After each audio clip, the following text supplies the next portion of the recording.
Pues continuamos con la parte quinta, que seguimos todavía con los mismos títulos porque hay que desarrollar suficientemente este tema, ya que, insisto, aquí está el nudo gordiano, aquí está el punto neurálgico de toda la crisis que hoy estamos viviendo. Por supuesto, no es que lo diga yo por mí mismo, sino que lo dicen grandes especialistas, como por ejemplo Milbank y otros autores, ¿no?, que ven también en la crisis nominalista la raíz de la crisis filosófico-teológica de nuestro tiempo y que por lo tanto tenemos que analizar bien si queremos superarla. Y les decía que para que vean cómo esto ha ido permeando y metiéndose en toda nuestra cultura, vamos a verlo en el protestantismo. El protestantismo, que no es justo llamarlo reforma, porque realmente no reformó la Iglesia, sino que la dividió y cometió una de las mayores heridas de la historia de la Iglesia, probablemente la mayor, porque con la Iglesia ortodoxa los vínculos pues están y la comunión es muy cercana. Sin embargo, el protestantismo desvirtuó de tal manera la fe cristiana que para volver otra vez a la unidad tienen que reformular muchas cosas radicalmente. Es decir, el protestantismo es otra fe cristiana distinta a la de Cristo.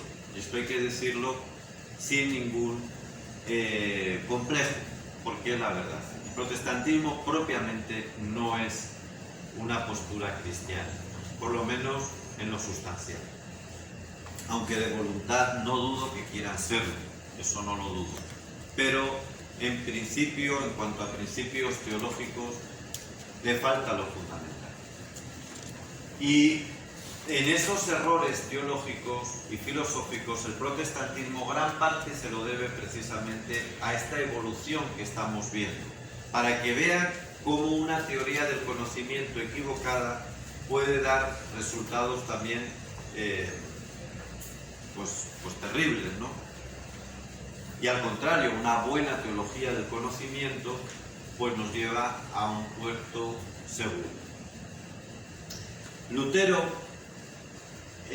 como saben ustedes, un fraile agustino, en su época tuvo la oportunidad de estudiar la teología de acuerdo a dos escuelas, porque aunque se digan tantas cosas de la Edad Media, tantas cosas falsas, esta leyenda negra, ¿no?, de que fue una época oscura, sin embargo, las universidades en la Edad Media, en general, eran universidades con mucho más amor y respeto a la verdad que la inmensísima mayoría de las universidades que nosotros estudiamos, donde prima el corporativismo y donde priman los prejuicios ideológicos en los cuales la verdad absolutamente importa nada, o muy poco. En cambio, en la Edad Media había mucho escrúpulo por la verdad, hasta el punto que en muchas facultades, por ejemplo de teología, permitían que se estudiase la teología desde distintas escuelas, a veces muy distintas y contrarias. Y esto le ocurrió a Lutero. Él tuvo la oportunidad de estudiar la teología según la visión tomista, que era la adecuada, y sigue siéndolo, complementándola y mejorándola, por supuesto, con todo lo que se ha ido avanzando desde entonces, desde Santo Tomás, con una complementación agustiniana, por ejemplo. Y a él también se le dio la oportunidad de estudiar la teología con el esquema nominalista de Occam. Bueno, él escogió lo equivocado, escogió el nominalismo. Y el protestantismo solo se entiende desde esta elección equivocada de Lutero. Es decir, la teología, la filosofía luterana y con él todo el protestantismo, porque tiene la misma raíz, es nominalista. ¿Qué quiere decir eso? Pues quiere decir, en primer lugar, que toda la teología, toda la filosofía de origen protestante es dualista. Para ellos, el mundo Algunos de ustedes me lo decía ahora, ¿no? Cuando hemos hecho la pausa, varios de ustedes me decían, incluso alguno que ha sido educado dentro del protestantismo, dice, es que eso es lo que me han enseñado a mí, que el mundo es malo y que por lo tanto no tiene un vínculo directo con lo religioso, no tiene un vínculo estrecho con lo religioso. Claro, ese es el pensamiento nominalista, que Lutero justificaba teológicamente diciendo que como el pecado original corrompió al ser humano y también el resto de la naturaleza, pues todo lo humano, todo lo natural está corrompido en su propio ser. Y la verdad no es esa. La verdad es que el pecado original corrompió, pero no corrompió el ser, porque el ser, ¿quién se lo dio? Dios. Corrompió la manera en que tenemos nosotros de vivir el ser, de entenderlo, y por eso necesitamos la gracia de Dios. Pero para el luteranismo está corrompido todo, de tal manera que la gracia no es algo interno que desde dentro hace renacer, sino que la gracia es algo externo que te cubre, la sangre de Cristo, dicen ellos, cubre. Nosotros decimos no, renace, regenera, te hace nuevo desde dentro. Porque no es malo, en sí no es malo la realidad. Es malo la manera en que nosotros lo vivimos o lo tratamos cuando estamos dominados por el pecado.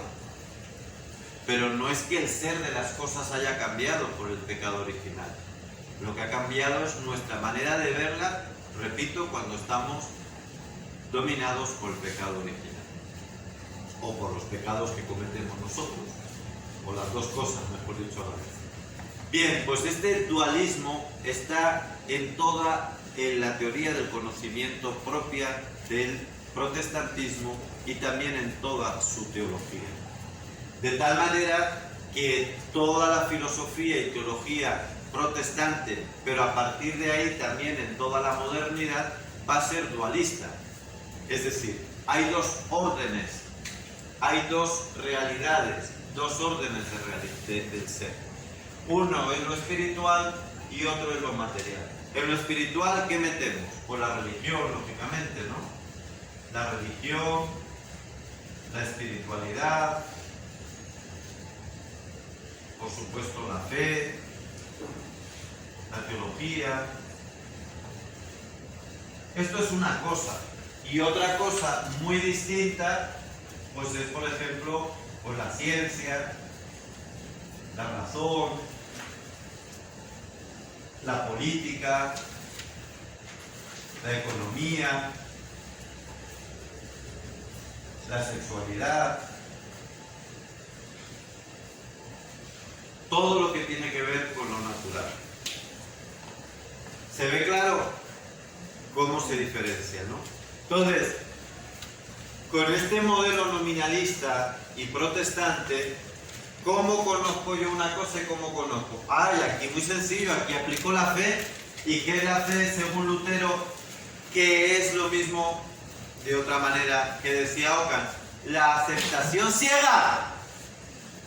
La aceptación ciega, el sometimiento ciego. Sin ninguna base en la razón, simplemente lo que yo experimente aquí y ahora. Si yo ahora experimento, porque la palabra así me lo dice, pues que ustedes pues son mis enemigos, pues tengo que decírselo, porque la palabra justo ha agarrado el salmo en el que yo veo que me dice, mis enemigos me miran mal, como me están mirando ustedes ahora, que me están diciendo, cállese ya.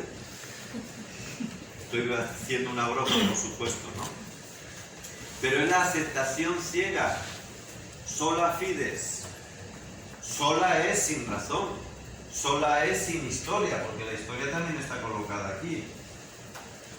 No me importa lo que la historia, la tradición,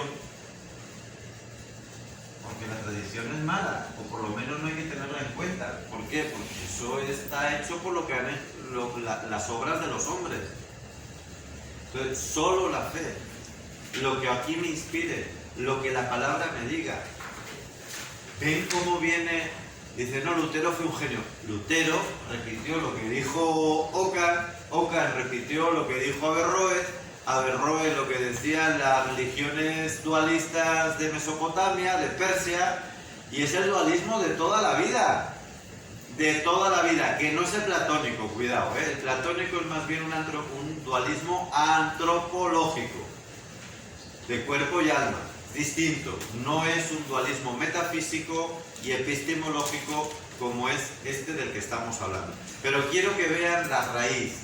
¿Y aquí qué es lo que tengo que hacer? No, este es otro mundo y aquí le aplico ¿qué? La ciencia, pero la ciencia también entendida de una manera parcial. Ya no es la ciencia como vamos a ver nosotros desde esta visión unificada, que es como un pájaro que tiene dos alas, la razón teórica y la razón práctica. Aquí no, aquí es la ciencia puramente experimental, porque yo estoy tratando con elementos que no tienen nada que ver con la realidad espiritual, y como no tienen nada que ver con lo espiritual, los tengo que tratar como elementos materiales, como elementos que sin ningún vínculo con lo trascendental, y por eso solo le aplico pues procedimientos mecánicos, experimentables, el bisturí, el microscopio.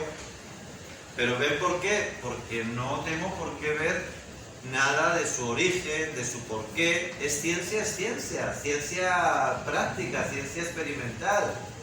Si yo estoy hablando de medicina, a mí qué me importa el origen del hombre, ni el para qué del hombre. Eso es de otra cosa, eso es cuando vaya a la iglesia. ¿Qué me tienes que meter en la facultad de medicina el porqué del hombre? ¿Entiendes ahora, Violeta, la crisis de la educación, hija? Claro, llegan en los colegios, le digo a Violeta porque esto lo hemos estado hablando el otro día en el colegio, llegan en los colegios hasta los religiosos, las universidades también, que se dicen católicas, y hacen esto mismo. Estamos explicando medicina. Es medicina, no tienes por qué hablar del origen del hombre. No tienes que hablar de la vocación religiosa del hombre. O a lo sumo se lo das, si eres católico, en una asignatura en que hables de valores, pero allá, aparte. Y si puede ser opcional, para que no nos digan que no somos científicos. Pero no puedes hablar estás hablando de los huesos, o estás hablando del hígado, no se te ocurra estar hablando de Dios. Son cosas distintas. Y estás hablando de matemáticas en el colegio, no se te ocurra hablar de que hay una lógica divina en todo y que la mente de Dios es matemática. Eso no puede ser, eso es medieval, dicen. Pues claro, porque tenía mucha más razón que nosotros. Si el problema vino a partir cuando está muriendo la Edad Media, con Ockham, con Lutero y con todos sus secuaces. Pero quiero que vean el porqué.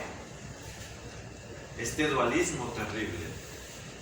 Y de Lutero, pues viene, claro, no es que sea solo Lutero, es Ockham y sus seguidores, el nominalismo, porque los nominalistas fueron varios. Yo hablo de Ockham porque siempre tiene que haber uno que da la cara, pero hay muchos más. Y por supuesto Lutero fue el padre de todo esto, pero todos los demás, y están todos en la misma óptica, en la misma línea. Y saben también quién está, un antecedente que se me ha olvidado, no sé si me quedan 4 o 5 minutos o lo dejo para el siguiente. Entonces lo dejamos para la siguiente parte, que como ven esto está muy candente.